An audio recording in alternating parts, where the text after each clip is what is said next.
Salam dalam Dharma, Namo Sang Hyang Adi Budaya, Namo Buddhaya, Namo Buddhaya, dan salam sejahtera bagi Bapak Ibu sekalian. Peringatan 7 hari di lingkungan umat Buddha sudah lazim atau biasa. Ini bisa kita pelajari atau ada dasar dari kitab suci dalam riwayat ya. Kehidupan Sang Buddha di dalam Tripitaka pernah ditulis diceritakan kenapa kok 7 hari. Biasanya ada yang 7 kali 7, jadi selama 49 hari ada 7 kali 7 ditutup 49 hari karena hari yang menentukan sekali. Di dalam satu riwayat diceritakan 7 hari itu ada seorang biku itu diberi jubah oleh seorang umat awam, namun selama 7 hari itu belum sempat memakai ya. Biku ini sangat melekat sekali pada jubah barunya tadi habis pemberian tadi. Sudah biasa secara manusia umum terikat ya, sangat senang pada hal-hal yang baru. Belum sempat memakai ya, jubahnya terburu meninggal. Karena di saat detik-detik meninggal itu pikirannya melekat pada jubahnya, dia terlahir sebagai kutu ya, kutu yang hidup di dalam jubah baru tersebut karena masih kemelekatan terhadap jubah barunya. Nah, jubah baru itu mau dikasihkan orang lain atau mau dibagikan orang lain, dikasihkan orang lain karena sudah meninggal. Namun Sang Buddha bisa melihat dengan kewasdidaannya, jangan dulu dikasihkan orang lain, nanti nunggu 7 hari. Nah, setelah nunggu 7 hari, yang diajak omong itu mengatakan, kenapa harus nunggu 7 hari? Sang Buddha nganjurkan, karena kalau sebelum 7 hari dikasihkan orang lain, itu kutu tadi akan menderita sekali ya. Nanti setelah 7 hari itu akan terlahir di alam yang lain, jadi kutu yang bekas biku tadi. Kemudian ada lagi seorang ratu yang sekalipun kesehariannya itu melakukan kebaikan, namun di saat detik-detik kematian itu terlintas pikiran yang buruk, melakukan karma buruk, sebagai akibatnya dia terlahir di alam penderitaan. Namun juga tidak lama terlahir di alam penderitaan, hanya 7 hari saja berikutnya terlahir di alam yang lebih baik. Bapak Ibu sekalian, secara pasti kita tidak tahu almarhum Yudianto saat ini terlahir di mana.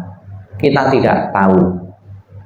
Kalaupun karena kemelekatan yang pernah dipunyai di dunia ini, pembawaan doa ini menyadarkan untuk tidak melekat, karena kemelekatan membawa penderitaan dan cenderung terlahir di alam-alam rendah. Dengan doa-doa yang telah kita panjatkan tadi, kita membaca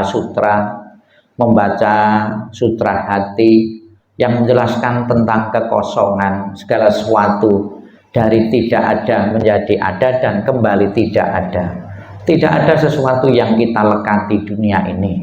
Apabila kita masih melekat kepada sesuatu di dunia ini sebagai penghalang untuk kelahiran di alam berikutnya, maka ada juga keyakinan di kalangan umat Buddha, ada penanganan seseorang yang telah meninggal itu, ada yang dikubur, ada yang dikremasi atau diperabukan.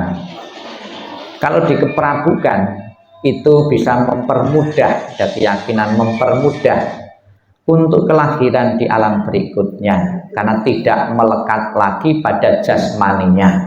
Ketika mau datang sudah jadi abu, sudah kembali ke asalnya, unsur padat, unsur cair. Dengan dikremasi itu sudah tidak ada lagi kemelekatan itu. Maka ada yang alasan dikremasi dan juga alasan-alasan yang lain. Ditinggal kematian penyebab apapun, sesuatu yang sudah berkumpul sekian puluh tahun tidak gampang, tidak mudah untuk merelakan dan mengikhlaskan.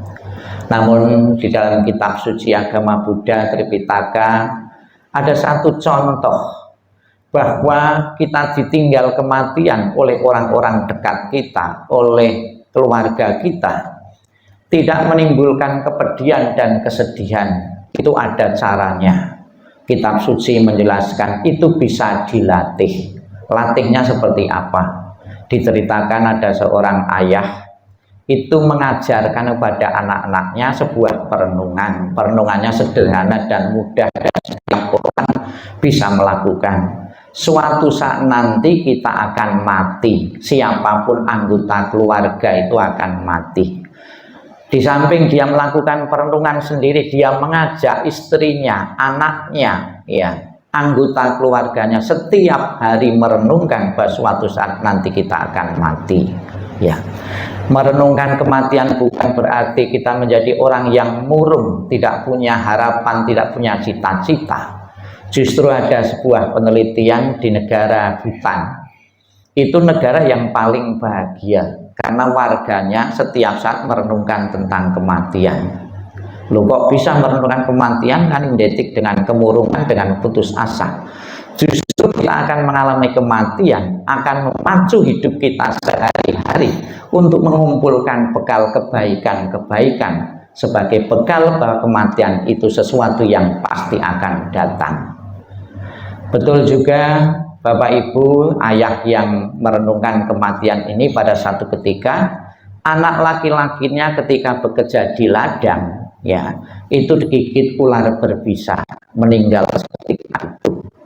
Kemudian keluarganya dikasih tahu, ya, ibunya, mamanya dikasih tahu, dia pun tidak menimbulkan kesedihan kematian anaknya ini. Bukan berarti anak tidak menimbulkan kesedihan anak yang nakal, tidak demikian, tetap, ya. Tapi manfaat dari perenungan keseharian, merenungkan kematian itu, begitu ketiba kematian itu pada salah satu anggota keluarga, tidak mengguncang jiwanya. Ada beberapa ungkapan-ungkapan bijaksana dari ayah, dari keluarga yang saya sebutkan tadi demikian. Ayahnya mengatakan demikian ketika ditinggal mati oleh anak lakinya. Manusia meninggalkan rangkanya yang tidak kekal. Apabila kesenangan hidup telah berlalu sejenak, sebagaimana seekor ular biasa selalu membuang kulitnya yang telah rusak. Disadari betul bahwa kehidupan ini ada batasnya, ada akhirnya, bahwa kita seperti ular, sewaktu-waktu kita akan melepaskan kulit kita untuk mengganti hal yang baru. Kemudian ibunya mengatakan, tak diundang kemari ia datang, tak diminta ia pun cepat pergi. Seperti datang, begitu pula ia pergi. Adakah alasan untuk bersedih? Kemudian dari saudara perempuannya mengatakan, sekalipun saya puasa maupun menangis, apakah yang jadi keuntunganku? Hanya keluarga dan kawan akan tambah bersedih. Ditangisi berapa lama pun, diratapi berapapun, orang yang telah mati tidak pernah akan hidup kembali. Tidak ada mantra, tidak ada satu kekuatan pun yang bisa menghidupkan orang yang telah mati. Kemudian dari istrinya sendiri, seperti seorang anak menangis sia-sia mencapai bulan, begitu pula makhluk yang tidak kekal sia-sia menangisi meninggalnya kawan. Kemudian ada lagi salah satu anggota keluarga lagi mengatakan, guci tanah yang pecah, siapakah yang dapat memulihkannya? Begitu juga menangisi yang telah mati, sia-sia akan tidak kami lakukan. Itulah ungkapan-ungkapan bijak yang hendaknya disadari segenap umat Buddha dan siapapun, apabila di saat ada perpisahan karena kematian tidak menimbulkan gejolak. Bagi mereka yang menimbulkan gejolak sangat mengganggu batinnya, tidak bisa melakukan aktivitas. Bapak Ibu sekalian, almarhum Bapak Yudianto sudah meninggalkan keluarga. Yang terbaik adalah kita bersama-sama melakukan pelimpahan jasa seperti yang kita lakukan pada kesempatan ini membaca doa. Namun membaca doa bukan satu-satunya untuk membantu seseorang yang telah meninggal. Banyak cara yang bisa dilakukan keluarga untuk kelahiran di alam-alam yang baik. Rudianto Pandalagi misalnya saja ketemu orang yang layak dibantu, ke panti asuhan, ke orang miskin, setelah ngasih, setelah membantu, kulimpahkan kebaikanku membantu orang miskin ini untuk anakku yang baru saja meninggal. Tidak terbatas di altar ini, banyak cara yang bisa dilakukan untuk mendukungnya kelahirnya di alam-alam bahagia Sudianto Pandalagi. Selamat jalan almarhum Yudianto, semoga jalan yang koloi terang dan lapang, dan keluarga yang tinggalkan bisa merelakanmu. Sadu, sadu, sadu.